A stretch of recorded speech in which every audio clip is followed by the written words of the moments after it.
Welcome to another video. Today on, I was about to say on the podcast. Today on the React video, we have Sean, aka my brother. It's just us two today. I've decided out of the blue about 20 minutes ago to make a video. So today it's just us. Welcome to the video. Today we're going to be reacting to how deep is the ocean. So you might have seen it already. Don't really care. Watch the video. Give us like, comment, subscribe. If you comment below what you did / didn't like, just go for it, and thanks for watching, I guess.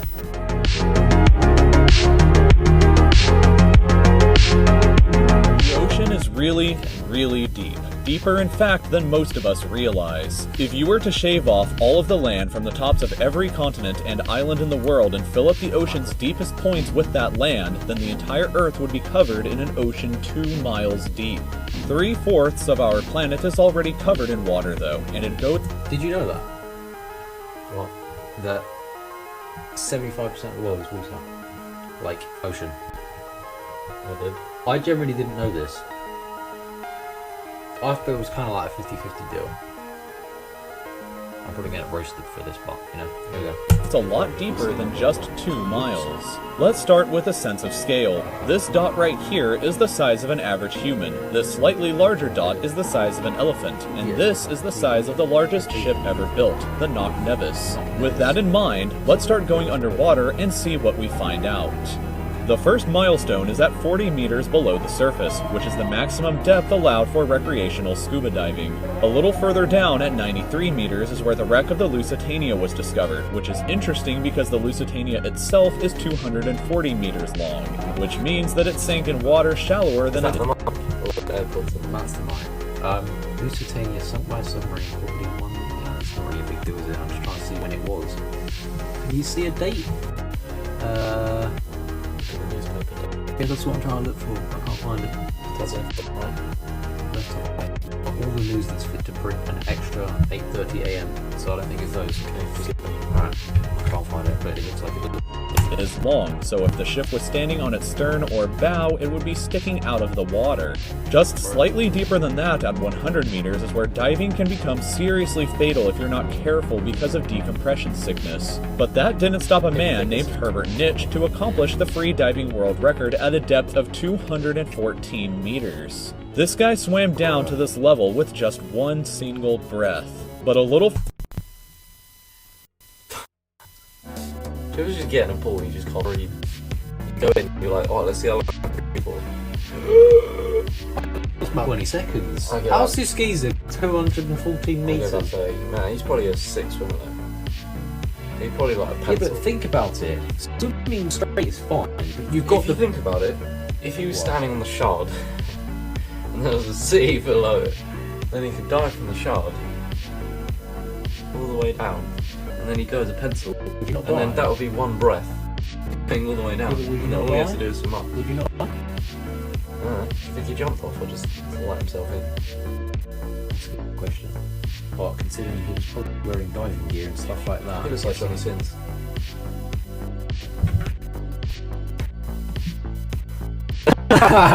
He kind of does, but not really, Right. Yes. to accomplish the free diving world record at a depth of 214 meters. This guy swam down to this level with just one single breath. But a little further down at 332 meters, we have the scuba diving world record, which was accomplished by another man named Ahmed Gabir. If he had swam down another 111 meters, then he would have reached the height of the Empire State Building if it was submerged underwater. And a little further than that, at 500 meters below the surface, we arrive at the maximum dive depth of blue whales, the largest creatures on the planet and also the limit of the US Seawolf-class nuclear submarine. At 535 meters, we can witness the maximum dive depth of emperor penguins, and this is when we must bring up the intensity of water pressure. At this level below the surface, the water pressure exerted on a person or the penguins would be roughly equivalent to a polar bear standing on a quarter. So further down the depths, at 830 meters, would be the height of the Burj Khalifa in Dubai, the tallest building in the world. Once we hit 1,000 meters below the surface, we begin to enter the scary zone. Light from the surface can no longer reach beyond this point, so the rest of the ocean below is shrouded in permanent darkness. On top of that, the water pressure you would experience at this point would be All the What? reacting. So they all one thing. This is the scary zone. This is where light cannot emit. about the same as if you were standing on the surface of the planet Venus, meaning that you would die very quickly. You would also meet the giant squid at this sea level if the water pressure didn't already kill you. At 1,280 meters, we reach the maximum depth dived to by the leatherback sea turtle, and further down at 1,828 meters, we would reach the deepest part of the Grand Canyon were it to be underwater with us. Down at 2,000 meters, we start to encounter some of the more terrifying sea creatures, like the ominously named black dragonfish, a carnivorous beast with a stomach that doesn't allow light to be emitted through it. Meaning that since we're in total darkness underwater at this point, the only way you would ever see this thing is with a flashlight. What the hell? How does that work? So its body just doesn't allow anything to be seen unless you shine a light on it. The only thing that can be seen is his stomach. That's it. Or is it his eye? Oh, I guess it was because that's what it looked like in the actual video beforehand. Imagine though, diving that far down, and you turn your torch on, and there's that thing staring in your face.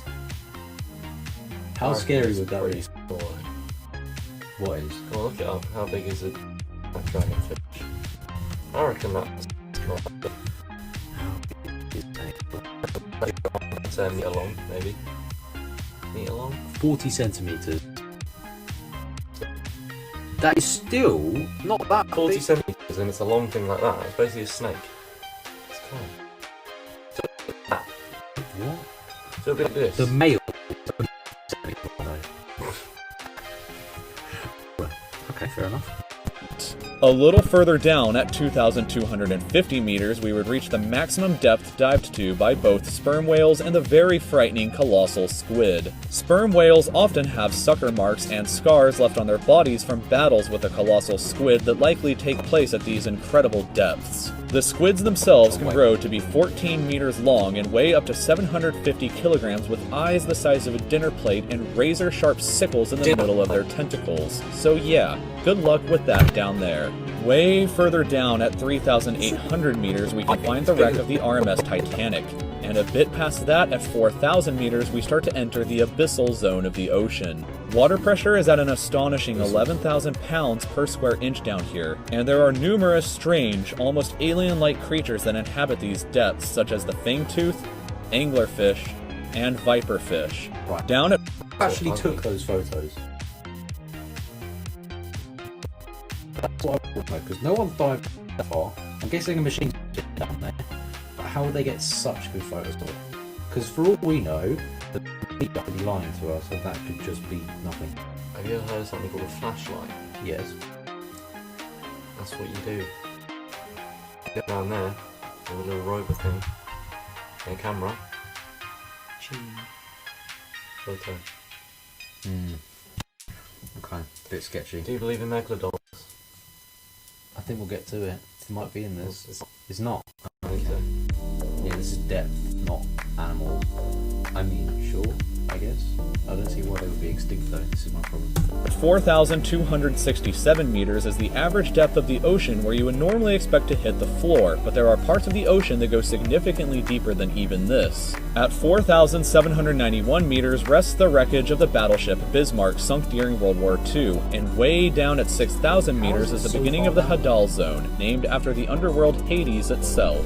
The water pressure down at these depths can become 1,100 times what you would experience way back on top at the surface, which is roughly equal to an elephant balancing on a postage stamp or a single person carrying the weight of 50 Boeing 747 jumbo jets. Down at these depths, you would be crushed immediately without any outside protection, but life still exists down here in various strange forms. At 6,500 meters, we reach the maximum depth that the DSV Alvin can dive to, a popular research submarine that helped to discover the Titanic.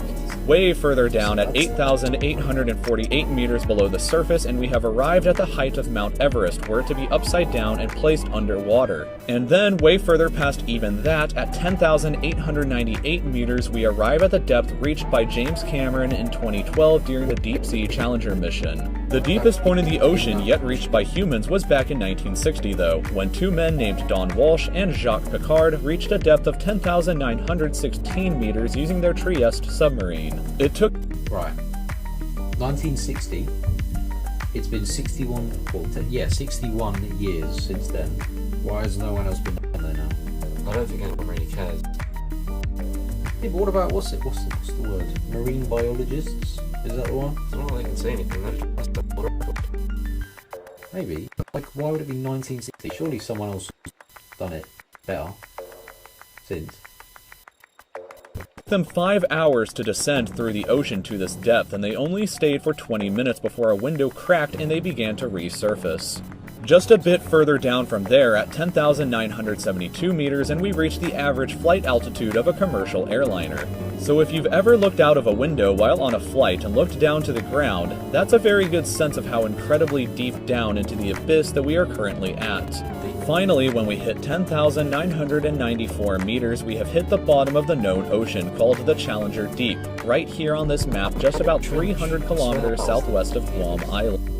What? Mariana Trench, what's that? So Mariana. Time to explain and not be shocked. Explain for the viewers. You know what trench is? No, please explain. Well, I don't really know what it is. So you don't know what it is then? Everyone's heard of the Mariana Trench. Big crevasse. Crevasse?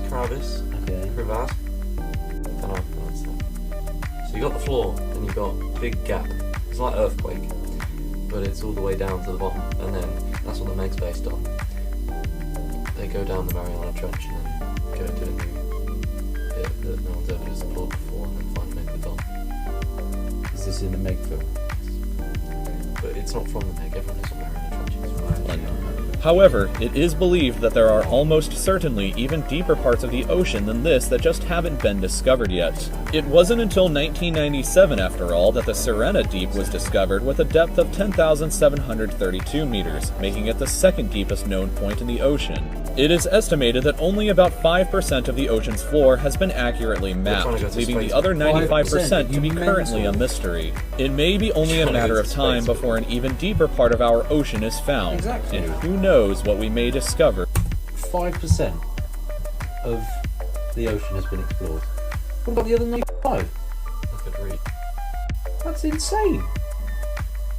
5%. That is it. We're not technologically advanced yet.